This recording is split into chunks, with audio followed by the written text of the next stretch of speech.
ay nagba-barbecue. At kung makikita niyo po, ang ganda ng mga bulaklak dito. Cookie. Show me your tongue. Show me your tongue. A camping! Winter, spring, summer, fall camping. Top here, po tayo. Oh,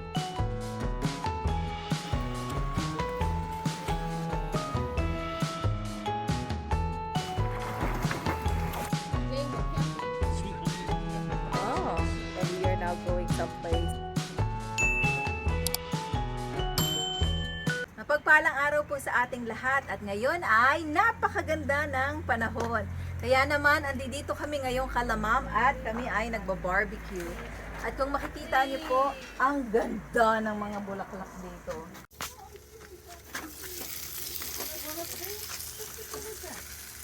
It doesn't look like it has a fire. Probably empty. Oh, now what? I'll put another one on. Oh, okay. Cookie.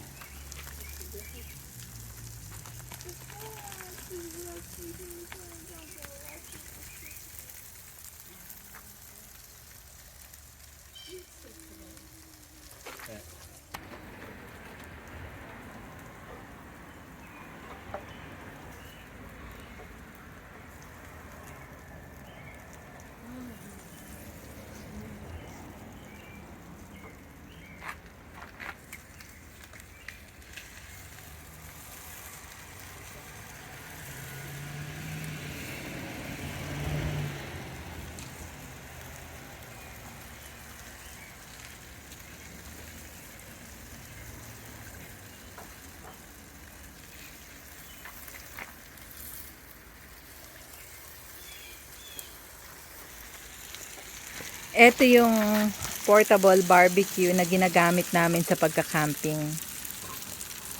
Meron po akong mga video na winter barbecue ako sa labas. So si ma'am hindi na talaga siya nagba-barbecue kaya dinala namin tong portable barbecue dito. At itutour ko kayo dito sa side yard ni ma'am. Ito yung yung bakuran. May video ako niyan na kung saan bumigay na yung bakuran dahil sa napakabigat na snow. Ang bigat-bigat niya talaga. Tapos kung gusto nyong makita si Cookie, ayan pala si Cookie. Han, that's the worst idea ever. Ito pala si Cookie at na-enjoy niya ngayon ang weather. Gustong-gusto niya yung ganyan. So, sa mga aso po, may mga alagang aso na namumroblema ng iniisip nila kapag nasa sahig ay kakapitan ang mga aso ng, ang tawag doon yung ticks. Ano sa Tagalog nun? Pag naaalala ko yung Tagalog, sulat ko dito. Merong binabibili sa mga pet store na pwedeng ilagay sa aso kung bago lang po kayong nag-aaso. The boys don't like onions. Kung bago lang po kayong nag-aaso, yun. May nabibili sa pet store, lalagay nyo sa may bandang ulo ng aso nyo yun para hindi sila dikitan noong ticks. Pagkatapos, meron ding Credillo 2 na nabanggit ko na sa napakaraming vlog ko. Yun. At tas pwede nyo pa ring ipa-check every 6 months yung aso nyo. I-injectionan, i-check yung dugo nila para makasigurado kayo. At yun ang mga proseso na ginagawa namin kay Cookie dahil hindi niya kayang magsalita kung may problema siya. Kaya yun. Alam namin na panatag ang loob namin na hindi kami mamomroblema kung ganyang mga gawa ang gusto niya.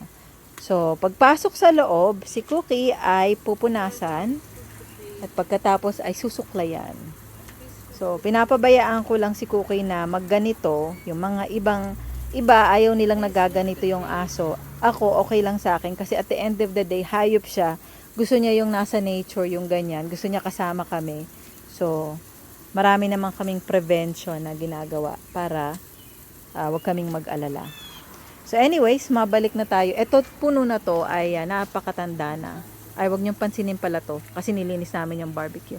Napakatanda na ng puno na ito dahil matanda na itong neighborhood na ito. So, ito ang tinatawag na daylilies. Ayan. Itong daylilies na to, patuloy siyang mamumulaklak pagka midsummer, hanggang kaya niya pang mamulaklak. Sa isang stem ay maraming buds. Ayan, ang daming buds nyong makikita, di ba? Tapos, kaya siya tinawag na daylily dahil bumubuka lang siya sa umaga, pagkatapos isang beses lang siya mamumulaklak at tapos na siya. So para sa akin ay napakagandang magtanim ng daylilies kasi kapag ka na-establish na siya, literal na hindi mo na siya kailangang diligan, hindi, para siyang damo, pabayaan mo lang siya. Ganun siya ka-hardy, matindi talaga siyang hardy perennial. Hindi mo na siya kailangang diligan, okay lang, pabayaan mo lang siya. Meron nga lang mga drawback ang daylilies. Ang mga drawback ng daylilies ay masyado siyang aggressive. So, kung nasa ang space siya, hindi niya na, dadami siya ng dadami, uncontrollable siya. Kung may ibang halaman dito, i-occupy niya lahat ng space, tapos mawawala na yung ibang halaman. Yun. Masyado siyang magaling makipagkompetensya. Yun ang drawback sa daylilies. So, kung may magaganda kayong halaman ay, nangyari kasi sa akin to sa front yard. Kinumpit niya yung black-eyed Susan. Nagkawalaan yung black-eyed Susan. Kaya, unti-unti ko siyang tinatanggal. This fall, tatanggalin ko na talaga siya. Pero nililipat ko siya. Nilipat ko yung iba sa paso, yung iba naman ay ililipat ko sa tagiliran. Ang ganda ng daylilies, no? Isa pa sa pinakamaganda sa daylilies ay maging cut flower.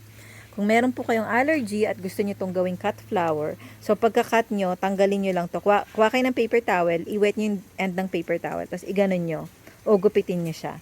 So, hindi na kayo problema. Kung may allergy kayo, okay na okay siya. Kasi ito lang yung pinanggagalingan ng pollen. Ayan. Ayan lang yung pinanggagalingan ng pollen. Mushi, do you need to flip this? At tignan natin ang sitwasyon nito. It's on high. Oh my.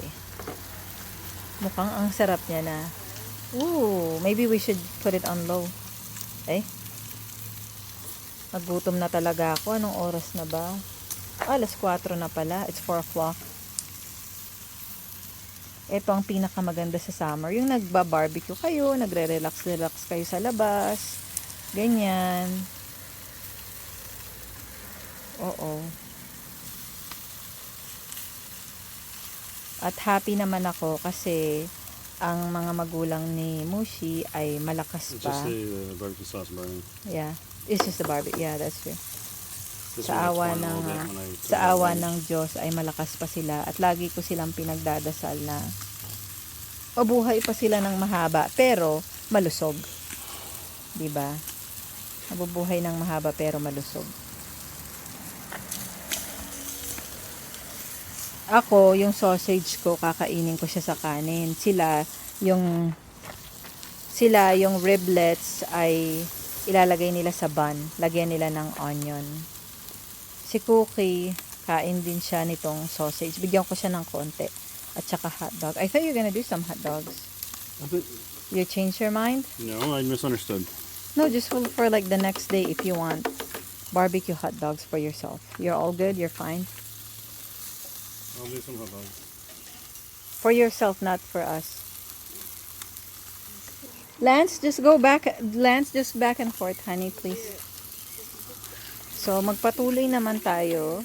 Ay, kung gusto niyo po pala ng portable barbecue, etong Coleman ay napakaganda niyang brand. Napakahabang taon na namin siyang ginagamit. So, magpatuloy naman tayo dito sa tour. Dito ay raspberries. Tapos, ito pala yung goldenrod.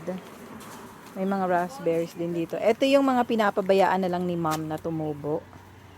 Tapos, ayun, makita niyo yung mga raspberries. Kanina, yung mga bata ay nag-harvest na ng raspberry. Sayang, hindi ko siya na-vlog.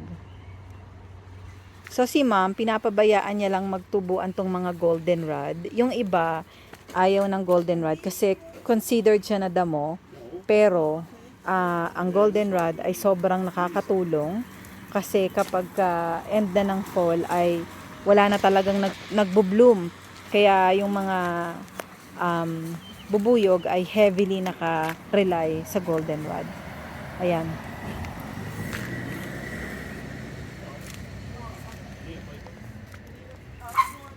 Ay, meron ako nito. Ang napakaganda nito. Ang ganda niya, oh. Para siyang, ganyan, nakatago. Ang ganda niya. Ano kayang tinatahulan ni Koki?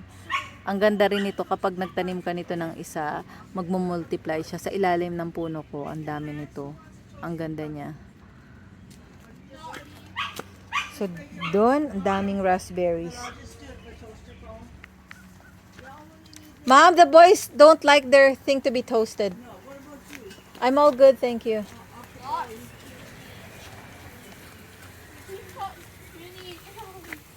So, si Mushi ay nagdagdag ng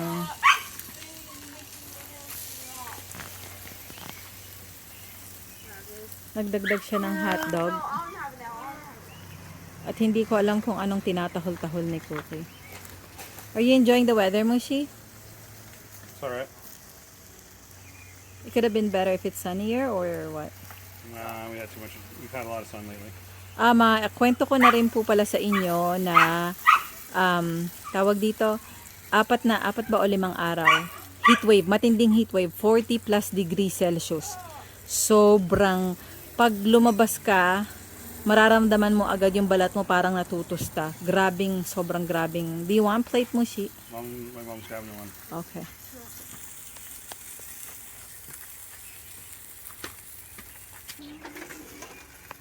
Do you want me to hold it, Mushi? No, I can only use one hand at a time anyway, so.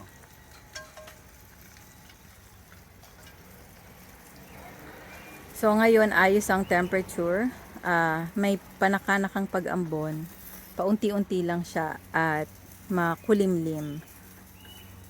Pero dahil napakahaba ng taglamig sa amin ay hindi talaga kami sanay sa matinding init. Pakainit. Ano bang temperature nga? Hindi ko alam yung temperature. Pero okay to, perfect to. Mas gugustuhin ko naman to kaysa nag-i-snow. Pala-pala ka ng snow. Perfect! Wow! Take it inside? Yeah. Yummy! Si Cookie, gutom na yan. Gutom na yan? Gusto mo yan? Hot dog? Oy! Naku! Show us your tongue! Show us your tongue! Where's your tongue? Oy! Is that your tongue? Cookie! Show me your tongue. Show me your tongue. Where's your tongue? Do you like what you're smelling? Hot dogs? Do you like hot dogs? Yummy? Oh, it's yummy. Oh, good girl, Cookie. Good girl, Cookie. May lawn mower. Yung tungkol pala sa aking allergy ay sa awa ng Diyos, super tamed na siya ngayon. Pagka magkakat lang ako ng grass, kasi pag ako mismo nagkat ng grass, super exposed ako. Kailangan kong magsuot ng face mask at saka ng sunglasses. Otherwise, ma-agitate yung mata ko. Yun. At lahat kasi ay nagtubuan na. Kaya super tame. Nagtitake pa rin ako ng medication. Ang medication ko ay hindi over the counter. Prescription talaga siya. Kasi hindi nag-e-effect sa akin yung over the counter. Kailangan ko ng prescription.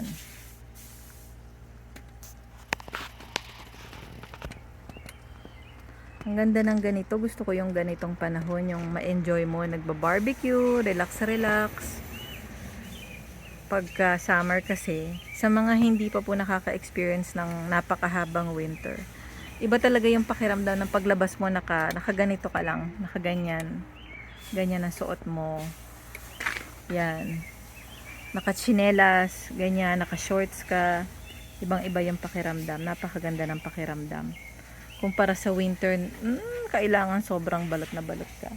Kaya pagka sa amin talaga, sa sitwasyon namin, pagka ganito, ini-enjoy talaga namin tong ganitong weather.